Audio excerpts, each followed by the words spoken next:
Assalamualaikum warahmatullahi wabarakatuh. Perkenalkan, nama saya Hilda Maharani dari kelas 11 OTKP 1, ingin mempresentasikan materi tentang media komunikasi humas. Baik, yang pertama ada pengertian media humas. Media humas atau public relation media adalah segala bentuk media yang digunakan oleh praktisi kehumasan dalam pekerjaannya dengan tujuan publikasi yang luas agar produk atau jasa yang humas pasarkan lebih dikenal oleh masyarakat. Media humas bersifat lebih pada publikasi dan komunikasi. Media komunikasi yang penting digunakan humas adalah dalam kemitraannya dengan media pers, dikenal dengan media relation atau pers relation. Selanjutnya ada tujuan dan jenis media humas. Tujuan media humas. Yang pertama, promosi dan tingkatkan pemasaran. Yang kedua, komunikasi berkesinambungan. Yang ketiga, meningkatkan kepercayaan publik. Dan yang keempat, meningkatkan citra perusahaan atau organisasi. Lanjut, ada jenis media humas. Jenis media humas dapat dibedakan menjadi dua berdasarkan jenis kegiatannya. Yang pertama, media humas internal. Media internal adalah suatu sarana penyampaian dan penerimaan informasi di kalangan publik internasional perusahaan. Biasanya bersifat non-komersial. Berikut ini beberapa media humas internal. Yang pertama, jurnal internal. Yang kedua, papan pengumuman. Yang ketiga, kaset video. Yang keempat, stasiun radio sendiri. Yang kelima, jaringan telepon internal. Yang keenam, kotak saran. Yang ketujuh, intensif bicara. Yang kedelapan, siaran umum. Yang kesembilan, obrolan langsung. Dan yang kesepuluh, dewan pekerja. Selanjutnya ada media humas eksternal. Media humas eksternal adalah media untuk kegiatan humas yang diarahkan kepada khalayak di luar perusahaan. Berikut ini beberapa media humas eksternal. Yang pertama, jurnal eksternal. Yang kedua, media audiovisual. Yang ketiga, literatur edukatif. Yang keempat, komunikasi lisan. Yang kelima, pameran. Yang keenam, seminar. Dan yang ketujuh, sponsor. Selanjutnya ada pemilihan media. Pemilihan media untuk mengkomunikasikan kebijakan perusahaan kepada khalayak, baik internal maupun eksternal, memiliki kelebihan dan kekurangan. Berikut ini penjelasannya. Yang pertama, ada radio. Kelebihannya yaitu penyampaian gagasan sederhana dan langsung. Teks mudah dikoreksi serta punya publik khusus.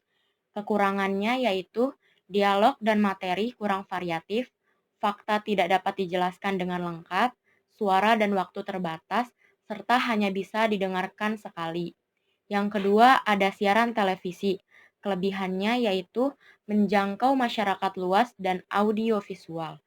Kekurangannya, biaya mahal, komunikasi satu arah, siaran cepat, dan daya beli mahal. Yang ketiga, surat kabar. Kelebihannya yaitu menjangkau semua lapisan masyarakat dan murah. Kekurangannya, penyampaian berita tergantung penulis. Yang keempat, ada media online. Kelebihannya yaitu trending, terutama media sosial dan blog, menjangkau seluruh lapisan masyarakat dan menjangkau seluruh dunia. Kekurangannya, butuh akses internet, sumber daya manusia di bidang media online masih terbatas, serta butuh keterampilan khusus dalam mengelola dan menulis di media online. Selanjutnya yang terakhir ada keahlian yang harus dimiliki praktisi humas. Keahlian yang harus dimiliki praktisi humas atau staff public relation yaitu keterampilan dan komunikasi lisan dan komunikasi tulisan. Berikut ini keahlian yang harus dimiliki praktisi humas. Yang pertama, menulis atau writing. Menulis adalah keahlian utama yang harus dimiliki oleh seseorang praktisi humas atau petugas public relation. Yang kedua, ada editing atau mengedit. Mengedit berkaitan dengan kegiatan memeriksa komunikasi internal dan eksternal dalam bentuk publikasi. Yang ketiga, ada media relation atau hubungan dengan media, yaitu hubungan dengan media memberikan informasi, dan menanggapi permintaan informasi. Yang keempat, special event atau kejadian khusus, yaitu merancang dan menangani konferensi pers, pameran, open house, perayaan ulang tahun perusahaan, dan lain-lain. Yang kelima, ada speaking atau berbicara. Berbicara mewakili organisasi atau merancang penampilan orang lain di hadapan publik. Yang keenam, production atau produksi, yaitu berkomunikasi dengan menggunakan keterampilan dan pengetahuan tentang multimedia, termasuk seni fotografi, layout brosur, dan lain-lain. Yang ketujuh, ada research atau penelitian, yaitu mengumpulkan informasi sehingga memudahkan organisasi untuk merencanakan program sesuai kebutuhan publik, monitor efektivitas program humas selama pelaksanaan, dan evaluasi dampaknya.